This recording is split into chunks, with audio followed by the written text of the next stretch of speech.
श्रीमद्भागवत अथ नवमो अध्याय। ध्रुव का वर पाकर घर लौटना। श्री मैत्री जी कहते हैं, विदुर जी भगवान के इस प्रकार सत्संग देने से देवताओं का भय जाता रहा और वे उन्हें प्रणाम करके स्वर्गलोक को चले गए। तदनंतर विराट स्वरूप भगवान गरुड़ पर चढ़कर अपने भक्त को देखने के लिए मधुबन में आए। उस समय ध्रुव जी तीव्र योगाभ्यास एकाग्र हुए बुद्धि के द्वारा भगवान की बिजली के समान देदीप्यमान जिस मूर्ति का अपने हृदय कमल में ध्यान कर रहे थे वह सहसा विलीन हो गई। इससे घबराकर उन्होंने जो ही नेत्र खोले कि भगवान के उसी रूप को बाहर अपने सामने खड़ा देखा। प्रभु का दर्शन पाकर बालक ध्रुव को बड़ा कुतूहल हुआ। वे प्रेम में अधीर हो गए। उन्होंने पृथ्वी पर दंड के समान लौटकर उन्हें प्रणाम किया। फिर वे इस प्रकार प्रेम भरी दृष्टि से उनकी ओर देखने लगे मानो नेत्रों से उन्हें पी जाएंगे, मुख से चूम लेंगे और भुजाओं में कस लेंगे। वे हाथ जोड़े प्रभु के सामने खड़े थे और उनकी स्तुति करना चाहते थे, परंतु किस प्रकार करे यह नहीं जानते थे। सर्वअंतर्यामी हरि उनके मन की बात जान गए और उन्होंने कृपापूर्वक अपने वेदमय शंख को उनके गला से छुआ दिया।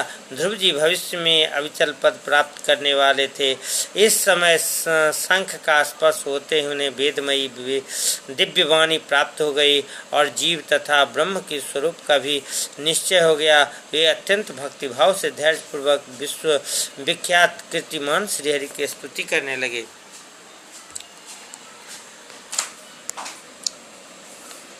ध्रुव जी ने कहा, प्रभु आप सर्वशक्तिमान संपन्न हैं। आप ही मेरे अंतःकरण में प्रवेश कर अपने तेज से मेरी सोई हुई वाणी को सजीव करते हैं तथा हाथ पैर कान और त्वचा आदि अन्य अन्य इंद्रियों प्राणों को भी चेतनता देते हैं। मैं आप अंतर्जामी भगवान को प्रणाम करता हूँ और भगवान आप एक ही हैं, परंतु अपनी अनंत गुणमयी माया शक्ति से महदादि संपूर्ण प्रपंच को रचकर अंतर्जामी रूप से उसमें प्रवेश कर जाते हैं और फिर इसके इंद्रादि असत्य गुणों में उनके अधिष्ठात्री देवताओं के रूप में स्थित होकर अनेक रूप भासते हैं।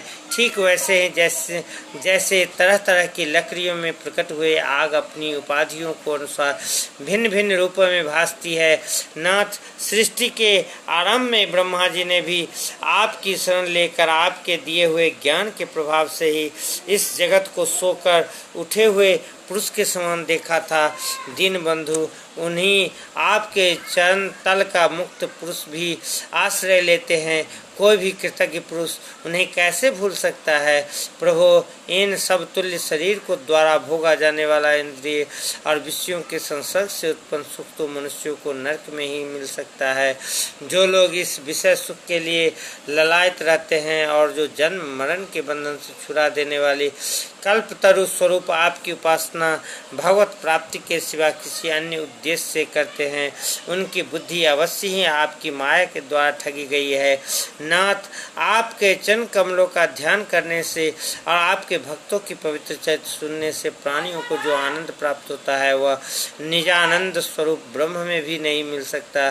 फिर जिन्हें काल की तलवार काटे डालती है, उन स्वर्गीय विमानों से गिरने वाले पुरुषों को तो वह सुख मिल ही कैसे सकता है। अनंत परमात्मन, मुझे जो आप उन विशुद्ध हृदय महात्मा भक्तों का संग दीजिए जिनका आप में अविच्छिन्न भक्ति भाव है। उनके संग में मैं आपके गुणों और लीलाओं की कथा सुधा को पी कर उन्मत्त हो जाऊंगा और सहज ही इस अनेक प्रकार के दुखों से पूर्ण भयंकर संसार सागर से उस पार पहुंच जाऊंगा। कमल लाभ प्रभु, उनका जिनका चित्त आपके चरण कमल की सुगंध में लुभाया हुआ है, उन महान भावों का जो लोग संग करते हैं वे अपने इस अत्यंत प्रिय शरीर और इसके संबंधी पुत्र मित्र गृह और स्त्री आदि की दुसुधि भी नहीं करते। अजन्मा परमेश्वर, मैं तो पशु वृक्ष पर्वत पक्षी सरीसृप सर्पाद रेंगने वाले जंतु देवता दैत्य और मनुष्य आदि से परिपूर्ण तथा महदादि अनेकों कारणों से संपादित आपके इस सद सदात्मक स्थूल विश्व रूप को ही जानता हूँ। इससे परे जो आपका परम स्वरूप है जिसमें वाणी की गति नहीं है उसका मुझे पता नहीं।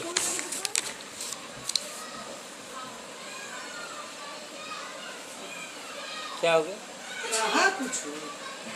भगवान कल्प का अंत होने पर जोग निद्रा में स्थित जो परम पुरुष इस संपूर्ण विश्व को अपने उदर में लीन करके शेष जी के साथ उन्हीं की गोद में शयन करते हैं तथा जिनकी नाभ समुद्र से प्रकट हुए सर्वलोक में सुवर्ण वर्ण कमल से परम तेजोमय महार ब्रह्मा जी उत्पन्न हुए हैं, वे भगवान आप ही हैं। मैं आपको प्रणाम करता हूँ प्रभु। आप अपनी अखंड चिन्मयी दृष्टि से बुद्धि की सभी अवस्थाओं को साक्षी है तथा नित्य मुक्त शुद्ध सत्वमय सर्वज्ञ परमात्म स्वरूप निर्विकार आदि पुरुष खड़ेश्वर संपन्न एवं तीनों गुणों के अधीश्वर हैं। आप जीव से सर्वथा भिन्न हैं तथा संसार की स्थिति के लिए यज्ञाधिष्ठाता विष्णु रूप से विराजमान है। आप ही विद्या अविद्या आदि विरुद्ध गतियों वाली अनेकों शक्तियाँ धारावाहिक रूप से निरंतर प्रकट होती रहती है। आप जगत के कारण अखंड अनादि अनंत आनंदमय निर्विकार ब्रह्म स्वरूप हैं। मैं आपकी शरण हूँ भगवान। आप परमानंद मूर्ति हैं। जो लोग ऐसा समझकर निष्काम भाव से आपका निरंतर भजन करते हैं उनके लिए राज्यादि भोगों की अपेक्षा आपके चरण कमलों की प्राप्ति ही भजन का सच्चा फल है। स्वामिन यद्यपि बात ऐसी ही है तो भी गौ जैसे अपने तुरंत के जन्मे हुए बछड़े को दूध पिलाती और व्याघ्रात से बचाती रहती है, उसी प्रकार आप भी भक्तों पर कृपा करने के लिए निरंतर विकल रहने के कारण हम जैसे सकाम जीवों को भी कामना पूर्ण करके उनकी संसार भय से रक्षा करते रहते हैं। श्री मैत्री जी कहते हैं,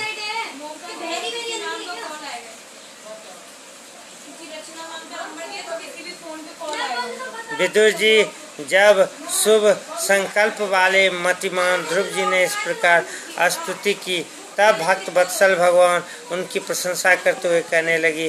श्री भगवान ने कहा, उत्तम व्रत का पालन करने वाले राजकुमार, मैं तेरे हृदय का संकल्प जानता हूँ। यद्यपि उस पद का प्राप्त होना बहुत कठिन है तो भी मैं तुझे वह देता हूँ। तेरा कल्याण हो। भाद्र जिस समय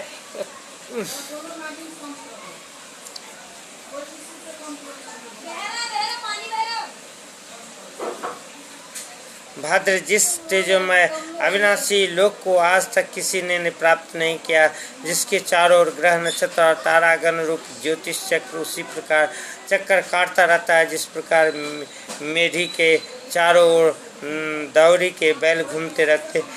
अवान्तर कल्प का नाश हो जाने पर भी जो स्थिर रहता है तथा तारागण के सहित धर्म अग्नि और काश्यप और शुक्र आदि नक्षत्र एवं सप्तऋषिगण जिसकी प्रदक्षिणा किया करते हैं वह ध्रुव लोक मैं तुझे देता हूँ।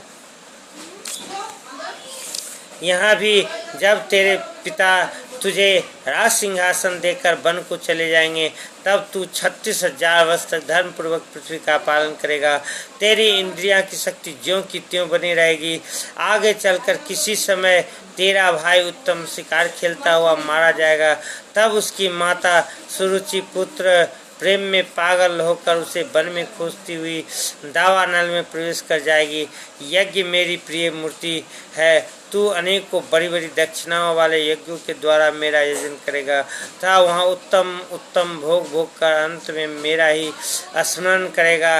इससे तू अंत में संपूर्ण लोकों के वंदनीय और सप्तऋषियों से भी ऊपर मेरे निज धाम को जाएगा, जहाँ पहुँच जाने पर फिर संसार में लौट कर नहीं आना होता है। श्री मैत्री जी कहते हैं, बालक ध्रुव से इस प्रकार पूजित हो और उसे अपना पद प्रदान कर। भगवान श्री गरुड़ ध्वज उसके देखते देखते अपने लोक को चले गए और प्रभु के चरण सेवा से संकल्पित वस्तु प्राप्त हो जाने के कारण यद्यपि ध्रुव जी की संकल्प तो निवृत्ति हो गया किंतु उनका चित्त विशेष प्रसन्न नहीं हुआ। फिर वे अपने नगर को लौट गए। विदुर जी ने पूछा, ब्राह्मण, मायापति श्रीहरि का परम पद तो अत्यंत दुर्लभ है और मिलता भी उनके चरण कमलों की उपासना से ही है। ध्रुव जी भी सार का पूर्ण विवेक रखते थे, फिर एक ही जन्म में उस परम पद को पा लेने पर भी उन्होंने अपने को अकृतार्थ क्यों समझा। मृत्यु जी का ध्रुव जी का हृदय अपनी सौतेली माता के बागवानों से बिंद गया था तथा वर मांगने के समय भी उन्हें उनका स्मरण बना हुआ था। इसी से उन्होंने मुक्तिदाता श्रेय से मुक्ति नहीं मांगी। अब जब भगवत दर्शन से वह मनोमालिन्य दूर हो गया तो उन्हें अपनी इस भूल के लिए पश्चाताप हुआ।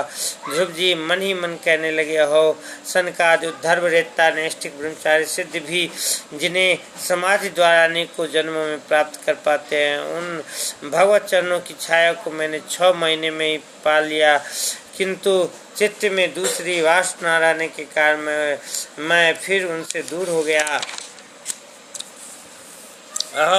मुझ मंद भाग्य की मूर्खता तो देखो, मैंने संसार पास को काटने वाले प्रभु के पाद पद्मों में पहुंचकर भी उससे नाशवान वस्तु की याचना की।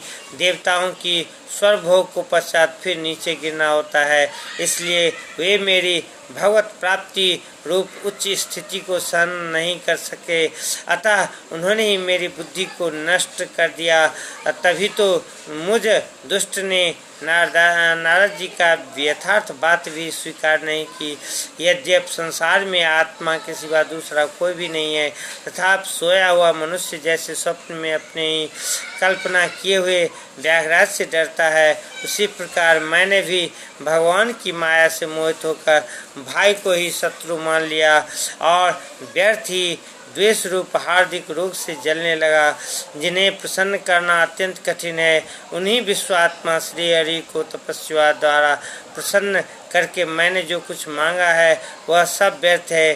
ठीक उसी तरह जैसे गतायु पुरुष के लिए चिकित्सा व्यर्थ होती है। ओह, मैं बड़ा भाग्यहीन हूँ। संसार बंधन का नाश करने वाले प्रभु से मैंने संसार ही मांगा। मैं बड़ा ही पुण्यहीन हूँ। जिस प्रकार कोई कंगला किसी चक्रवर्ती सम्राट को प्रसन्न करके उससे तूष सहित चावलों की कनी मांगे, उसी प्रकार मैंने भी आत्मानंद प्रदान करने वाले श्रीहरि से मूर्खतावश व्यर्थ का अभिमान बढ़ाने वाले उच्च पदार्थ ही मांगे हैं। श्री मृत्यु जी कहते हैं, तात तुम्हारी तरह जो लोग श्री मुकुंद पादार विंद मकरंद के मधुकर हैं, जो निरंतर प्रभु के चरण रज का ही सेवन करते हैं और जिनका मन अपने आप आई हुई सभी परिस्थितियों में संतुष्ट रहता है, वे भगवान से उनकी सेवा के सिवा अपने लिए और कोई भी पदार्थ नहीं मांगता। इधर जब राजा उत्तानपाद ने सुना कि उनका पुत्र ध्रुव घर लौट रहा है तो उन्हें इस बात पर वैसे ही विश्वास नहीं हुआ जैसे कोई किसी के यमलोक से लौटने की बात पर विश्वास न करे। उन्होंने यह सोचा कि मुझ अभागे का ऐसा भाग्य कहाँ, परंतु फिर उन्हें देवऋषि नारद की बात याद आ गई। इससे उनका इस बात में विश्वास हुआ और वे आनंद के वेग से अधीर हो उठे और उन्हें अत्यंत प्रसन्न होकर यह समाचार लाने वाले को एक बहुमूल्य हार दिया। और राजा उत्तानपाद ने पुत्र का मुख देखने के लिए उत्सुक होकर बहुत से ब्राह्मण कुल के बड़े बूढ़े मंत्री और बंधुजनों को साथ लिया। हाँ, एक बढ़िया घोड़ों वाले सुवर्ण जटिल रथ पर सवार होकर वे झटपट नगर के बाहर आए।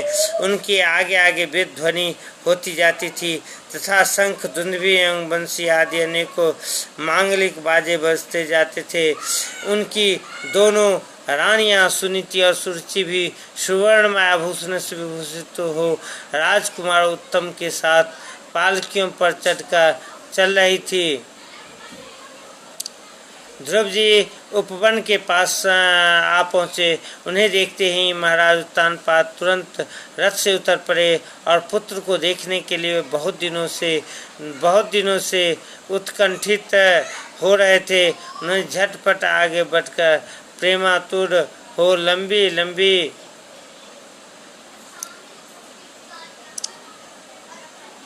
सांसें लेते हुए ध्रुव को भुजाओं में भर लिया। अब ये पहले के ध्रुव नहीं थे। प्रभु के परम पुनीत पाद पद्मों का स्पर्श होने से इनके समस्त पाप बंधन कट गए थे। राजा उत्तानपाद की एक बहुत बड़ी कामना पूर्ण हो गई। उन्होंने बार बार पुत्र का सिर सूंघा और आनंद तथा प्रेम के कारण निकलने वाले ठंडे ठंडे आंसुओं से उन्हें नहला दिया। तदनंतर सज्जनों में अग्रगण्य ध्रुव जी ने पिता के चरणों में प्रणाम किया और उनसे आशीर्वाद पाकर कुशल प्रश्नादि सम्मानित हो दोनों माताओं को प्रणाम किया। छोटी माता सुरुचि ने अपने चरणों पर झुके हुए बालक का ध्रुव को उठाकर हृदय से लगा लिया और अश्रु गदगद वाणी से चिरंजीवी रहो ऐसा आशीर्वाद दिया। जिस प्रकार जल स्वयं ही नीचे की ओर बहने लगता है, उसी प्रकार मैत्री आदि गुणों के कारण जिस पर श्री भगवान प्रसन्न हो जाते हैं, उसके आगे सभी जीव झुक जाते हैं। इधर उत्तम और ध्रुव दोनों ही प्रेम से विवल होकर मिले। एक दूसरे को अंगों का स्पर्श पाकर उन दोनों के ही शरीर में रोमांच हुआ तथा नेत्रों से बार बार आंसुओं की धारा बहने लगी। ध्रुव की माता सुनीति अपने प्राणों से भी प्यारे पुत्र को गले लगाकर सारा संताप भूल गई। उसके सुकुमार अंगों को स्पर्श से उसे बड़ा ही आनंद प्राप्त हुआ। वीरवर विदुर जी वीर माता सुनीति के स्तन उसके नेत्रों से झरते हुए मंगलमय आनंद आश्रुओं से भीग गए और उनसे बार बार दूध बहने लगा। उस समय पूर्ववासी लोग उनकी प्रशंसा करते हुए कहने लगे, महारानी जी, आपका लाल बहुत दिनों से खोया हुआ था, सौभाग्यवश अब वह लौट आया। यह हम सबका दुख दूर करने वाले हैं, बहुत दिनों तक भूमंडल की रक्षा करेंगे। अपनी अवश्य ही शरणागत भय भंजन श्री हरि की उपासना की है। उनका चित्त निरंतर ध्यान करने वाले धीर पुरुष तथा परम दुर्जय मृत्यु को ही प्राप्त होता है। विदुर जी इस प्रकार जब सभी लोग ध्रुव के प्रति अपना लाड़ प्यार प्रकट कर रहे थे, उसी समय उन्हें भाई उत्तम के सहित हथनी पर चढ़ाकर महाराज उत्तानपाद ने बड़े हर्ष के साथ राजधानी में प्रवेश किया। उस समय सभी लोग उनके भाग्य की बढ़ाई कर रहे थे। नगर में जहाँ तहाँ मगर के आकार के सुंदर दरवाजे बनाए गए थे तथा फल फूलों के गुच्छों के सहित केले के खंभे और सुपारी के पौधे सजाए गए थे। द्वार पर दीपक के सहित जल के कलश रखे हुए थे, जो आम के पत्तों, वस्त्रों और पुष्पमालाओं से तथा मोती के लड़ियों से सुसज्जित थे। जिन अनेकों परकोटों, फाटकों और महलों से नगरी सुशोभित थी, उन सबको सामग्रियों से सजाया गया था तथा उनके कंगूरे विमानों के शिखरों के समान चमक रहे थे। नगर के चौक, निकालियाँ, अटारियाँ और सड़कों को झाड़ बुहार कर उन पर चंदन का छिड़काव किया गया था और जहाँ तहाँ खील, चावल, पुष्प, फल, जौ एवं अन्य मांगलिक उपहार सामग्री सजी रखी थी। ध्रुव जी राजमार्ग से जा रहे थे। उस समय जहाँ तहाँ नगर की शीलवती सुंदरियाँ उन्हें देखने को एकत्र हो रहे थे। उन्होंने वात्सल्य भाव से अनेकों शुभ आशीर्वाद देते हुए उन पर सफ़ेद सरसों, अक्षत, दही, जल, दुर्वा, पुष्प और फलों की वर्षा की। इस प्रकार उनके मनोहर गीत सुनते हुए ध्रुव जी ने अपने पिता के महल में प्रवेश किया। वह श्रेष्ठ भवन महामूल्य मणियों की लड़ियों से सुसज्जित था। उसमें अपने पिताजी के लाड़ प्यार का सुख भोगते हुए वे उसी प्रकार आनंद पूर्वक रहने लगे जैसे स्वर्ग में देवता लोग रहते हैं। वहाँ दूध के फेन के समान सफ़ेद और कोमल सैया, हाथी दांत के पलंग, सुनहरी कामदार पर्दे, बहुमूल्य आसन और बहुत सा सोने का सामान था। उसकी स्फटिक और महामरकतमणि पन्ने की दीवारों में रत्नों की बनी हुई स्त्री मूर्तियों पर रखे हुए मणिमय दीपक जगमगा रहे थे। उस महल के चारों ओर अनेक जाति के दिव्य वृक्षों से सुशोभित उद्यान थे, जिनमें नर और मादा पक्षियों का कलरव तथा मतवाले भौरों का गुंजार होता रहता था। उन बगीचों में बेदुर्जमणि पुखराज की सीढ़ियों से सुशोभित बावलियाँ थी, जिनमें लाल, नीले और सफ़ेद रंग के कमल खिले रहते थे। हंस, कारंडा, चकवा एवं सारस आदि पक्षी क्रीड़ा करते रहते थे। श्रीमद्भागवते राजऋषि उत्तानपाद ने अपने पुत्र के अति अद्भुत प्रभाव की बात देव ऋषि नारद से पहले ही सुन रखी थी। अब उसे प्रत्यक्ष वैसा ही देखकर उन्हें बड़ा आश्चर्य हुआ। इतने फिर यह देखकर कि अब ध्रुव तरुण अवस्था को प्राप्त हो गए और अमात्य वर्ग उन्हें आदर की दृष्टि से देखते हैं तथा प्रजा का भी उन पर अनुराग है और उन्होंने उन्हें निखिल भूमंडल के राज्य पर अभिषिक्त कर दिया और आप वृद्धावस्था आई जानकर आत्मस्वरूप का चिंतन करते हुए संसार से विरक्त होकर वन को चले दिए। इति श्रीमद्भागवते महापुराणे पुराणे संहितायां ध्रुव राज्य के अभिषेक वर्णन नामो 9वां अध्यायः।